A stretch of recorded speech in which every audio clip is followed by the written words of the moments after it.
Olá, hoje nossa conversa vai girar em torno de um nome pesado da literatura brasileira, José de Alencar, e sua obra Senhora. Um clássico, né? Exato. Temos em mãos alguns trechos do romance e também um prefácio crítico, o da Ana Maria Haddad Baptista, para a edição das edições Câmara. Ah, ótimo material. A ideia é explorar a fundo esse material, sabe?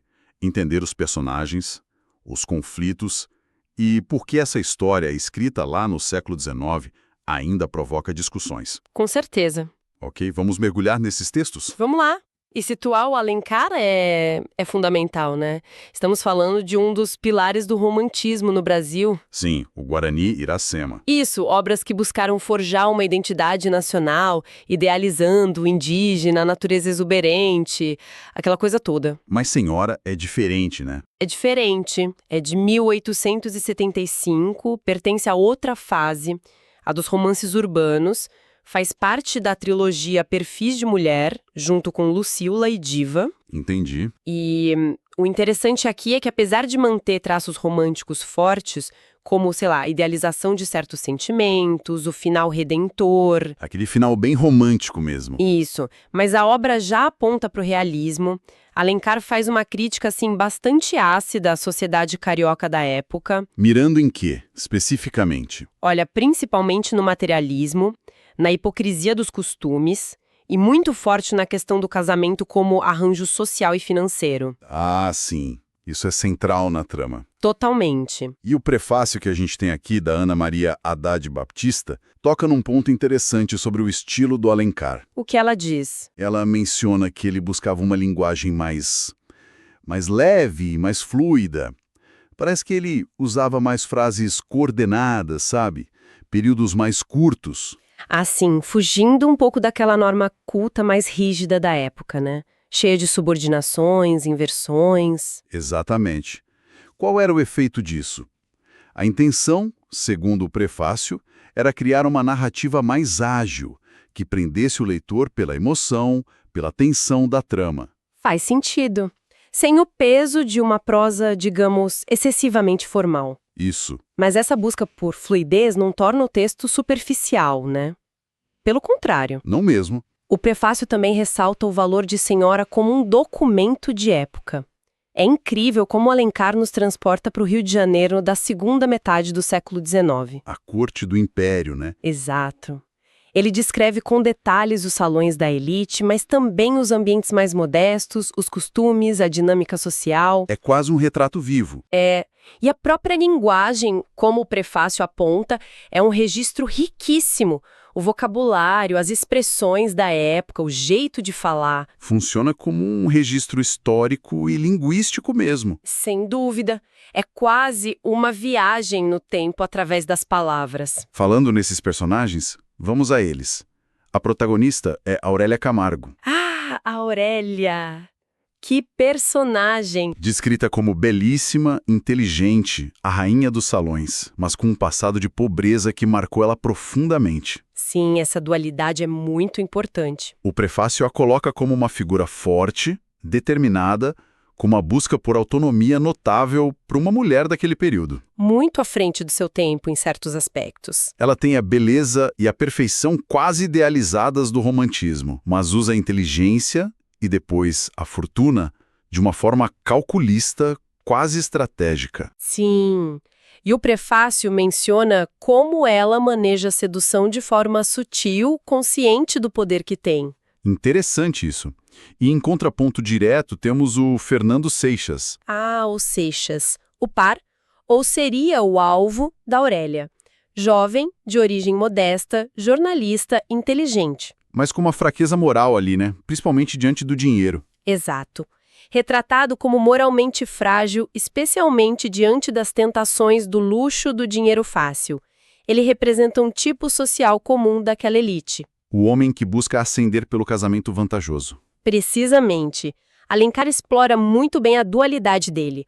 O amor que ele sentiu pela Aurélia no passado versus a ambição que o leva a priorizar um bom dote E tem aquele contraste gritante que aparece nos trechos entre o luxo que ele gosta de ostentar e a situação difícil da mãe e da irmã. Sim, isso reforça a crítica. É fascinante como Alencar o constrói para personificar os valores que ele queria criticar naquela sociedade. A superficialidade, a importância das aparências. O dinheiro acima da ética, do sentimento genuíno. É tudo muito explícito. E é justamente a relação explosiva desses dois que move a narrativa, né? Com certeza. A premissa é impactante e define todo o enredo. Vamos relembrar para o pessoal. A Aurélia, no passado, foi abandonada pelos Seixas. Por quê? Porque era pobre e ele viu um casamento mais lucrativo no horizonte. Exatamente. Uma troca clara de sentimento por status e dinheiro. Anos depois, ela recebe uma herança inesperada e colossal do avô. Uma fortuna inimaginável. E o que ela faz com esse poder todo? Aí vem a virada. Ela decide se vingar. De forma fria, calculada, ela arma um plano para literalmente comprar os Seixas como marido. É chocante pensar nisso hoje, mas... Mas era a lógica que ela queria inverter, né? Ela usa o tutor dela, o Sr. Lemos, como intermediário. Ah, o Lemos. Peça importante. Fundamental. A proposta é feita aos Seixas, um dote astronômico de 100 mil contos de réis. 100 mil contos. Para ter uma ideia, isso era Uma fortuna absurda. capaz de garantir luxo e status por gerações. Dava para comprar dezenas de imóveis na época, sabe? Uau! E a condição é o casamento? Sim, mas com separação total de bens, deixando bem claro que é uma transação. A Aurélia, nos trechos, chega a ironizar para o Lemos, dizendo que seu dote, na verdade, é seu estilo de ouro. Estilo de ouro. Que expressão. Irresistível para homens como Seixas, né? Segundo a visão dela. É uma inversão completa dos papéis esperados, né? A mulher, que geralmente era o objeto da transação matrimonial. Exato! Através do dote. Aqui é ela quem dita as regras, quem tem o poder econômico e usa isso para executar a vingança. Precisamente. E o Seixas, coitado. Bom, coitado até certo ponto, né? Ele já estava enfrentando a ruína financeira, cheio de dívidas. E o Lemos ainda dá uma ajudinha para ele cair na armadilha. Ah, o Lemos é mestre nisso. Manipula habilmente, inclusive se encarrega de desfazer o noivado dos Seixas com a Adelaide Amaral. Que era a moça do dote que ele queria antes, né? Essa mesma. Então o Seixas acaba aceitando. Os trechos mostram o conflito interno dele, a humilhação velada, Mas a necessidade fala mais alto. a necessidade financeira e, quem sabe, um restinho da antiga atração pela Aurélia. Ele assina o contrato que inclui um adiantamento, 20 mil contos. É quase um recibo mesmo. Um recibo de venda de si mesmo. Alencar não podia ser mais direto na crítica ao casamento por interesse. E então chegamos à noite de núpcias. O cenário descrito é... Uau! Luxo, expectativa romântica. Uma câmara nupcial preparada nos mínimos detalhes. Tudo para criar um contraste, né? Total. Mas o que acontece ali é um dos confrontos mais memoráveis da nossa literatura. Com certeza.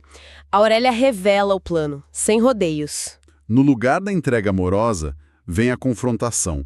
Ela chama ele de vendido, de objeto adquirido. A citação que você mencionou é fortíssima, né? Custou-me 100 contos de réis. Foi barato. Eu daria o dobro, o triplo, toda a minha riqueza por este momento. É de arrepiar. E aí ela entrega o cheque com o resto do dinheiro.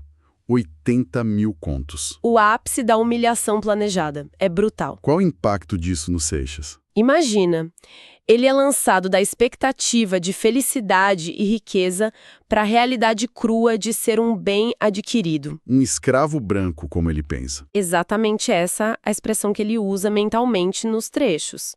A reação inicial é de choque, incredulidade, depois uma raiva impotente, misturada com aquele respeito formal que a sociedade exigia. É um desmascaramento violento. Muito. Alencar usa essa cena não só para avançar a trama, mas para expor a crueldade que pode existir sob a fachada polida das relações sociais.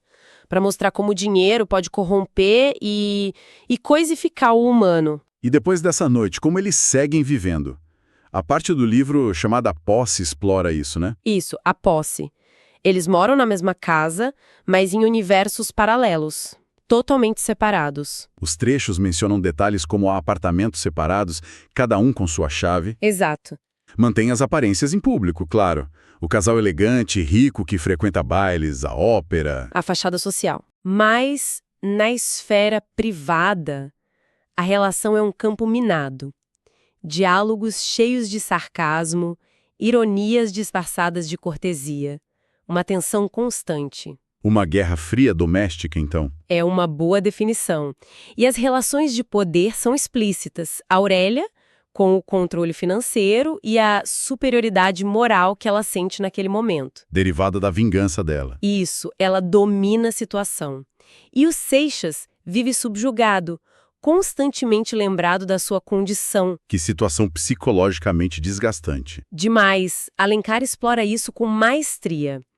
E olha que interessante, a riqueza, que antes foi o motivo da rejeição dela, agora é sua armadura e sua arma. Ela usa o dinheiro contra ele. Não só contra ele, mas como um escudo contra a sociedade que a julgaria pelo passado pobre ou pela atitude desafiadora. Isso levanta uma questão sobre o poder ambíguo do dinheiro, né? Exatamente. Ele corrompe, humilha, mas também pode dar uma forma de liberdade, de agência, especialmente para uma mulher naquela época. Temos exemplos concretos disso nos trechos, né? Aquela cena do almoço no dia seguinte. Ah, sim. Ele tenta ser cortês, beijar a mão dela. E ela oferece a mão, mas gelada como mármore. Que descrição. Perfeita. E as conversas sobre os hábitos dele, tipo fumar, são cheias de críticas veladas. E tem a cena do baile também.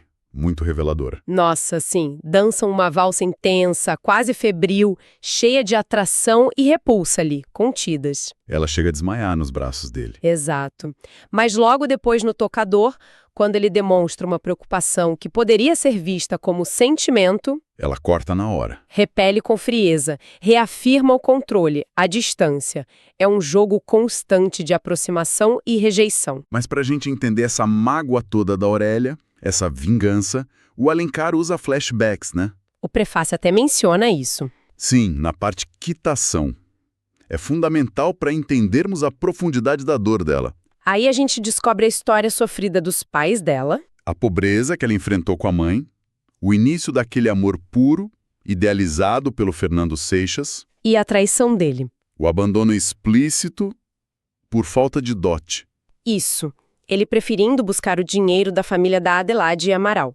É tudo muito cru. Só depois vem a morte do avô, desconhecido, e a herança que muda tudo. Que dá a ela os meios para executar o plano. Então, se a gente conecta tudo isso, a compra do Seixas não é só orgulho ferido. É mais profundo. É uma resposta a um trauma, uma tentativa de reescrever a própria história usando a mesma moeda, o dinheiro que causou a dor dela. Faz sentido. Mas a história não para aí, né? Os personagens evoluem, principalmente o Seixas. Sim, ele não é estático. A convivência forçada, a humilhação constante, mas também um contato diário com a inteligência, a força da Aurélia. Mesmo que de forma dura. Exato. Isso começa a operar uma mudança nele. Ele parece confrontar a própria baixeza moral. Os trechos sugerem que ele passa a ter um comportamento mais sério, né? Dedicado ao trabalho, buscando resgatar alguma dignidade. Sim, e talvez sem perceber, ele começa a se alinhar aos gostos dela, a ler os mesmos livros, a admirá-la secretamente. Uma influência sutil acontecendo ali. Exatamente. Essa transformação é crucial e prepara o terreno para o clímax, na parte resgate. O resgate. O que acontece ali?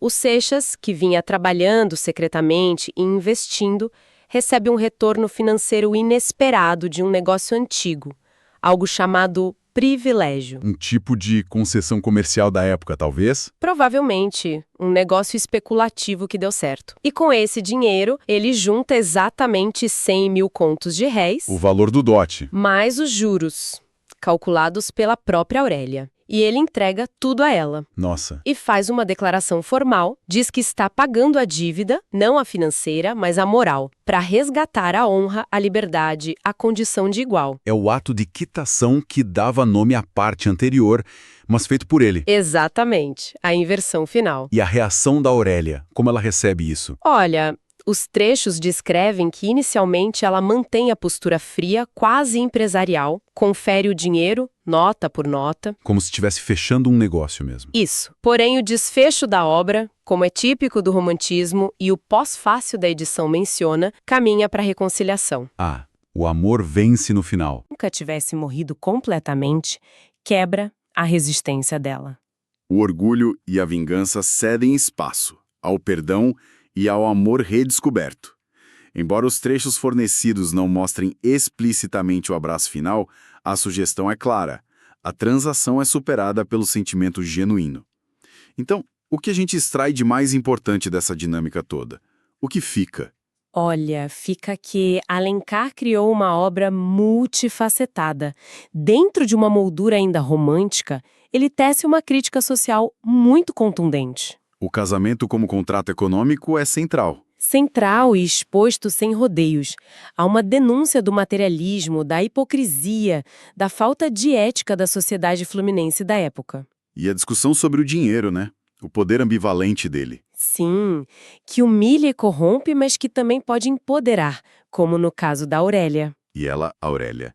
Que personagem! Extraordinária, complexa, forte, buscando agência e controle sobre o próprio destino de uma forma muito à frente de seu tempo. E claro, os grandes temas românticos universais estão lá. Orgulho, vingança, mas também a possibilidade de redenção, de transformação moral e a vitória final do amor verdadeiro sobre as convenções e os erros do passado. E tudo isso naquela prosa que o prefácio descreve como... Ágil, envolvente. Exato.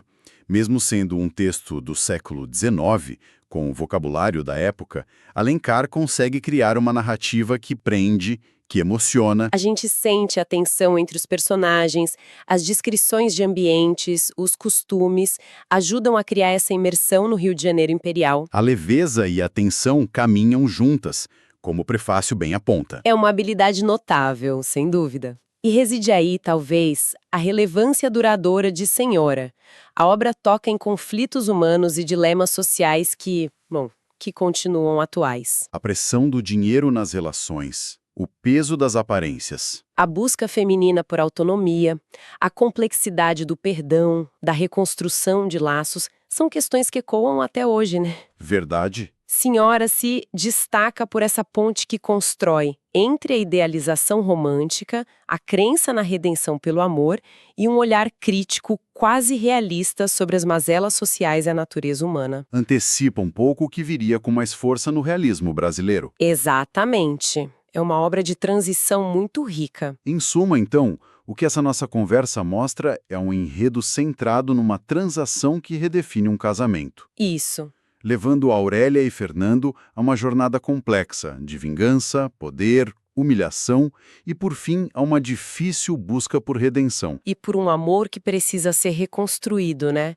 Sobre bases mais sólidas do que o dinheiro ou o orgulho ferido. Exato. E refletindo sobre essa jornada toda, sobre como o Alencar articula sentimento e dinheiro, uma questão interessante que as fontes suscitam é: até que ponto uma relação que começa como uma transação comercial, movida por vingança e interesse, pode realmente se depurar e virar algo autêntico? Uma boa pergunta. O final romântico sugere que sim, né? Sugere que sim, mas a própria acidez da crítica do Alencar ao longo da obra nos deixa pensando, sabe? Sobre os limites, as condições para que dinheiro e sentimento possam coexistir sem se corromperem. É uma provocação sobre valores que permanece bem atual. Muito atual. Uma provocação que certamente rende boas reflexões. Com isso, então, fechamos nossa exploração de hoje sobre Senhora, de José de Alencar, a partir dos materiais que tínhamos aqui. Foi uma ótima conversa. Agradecemos a companhia nesta análise e esperamos que tenha sido enriquecedora. Até a próxima!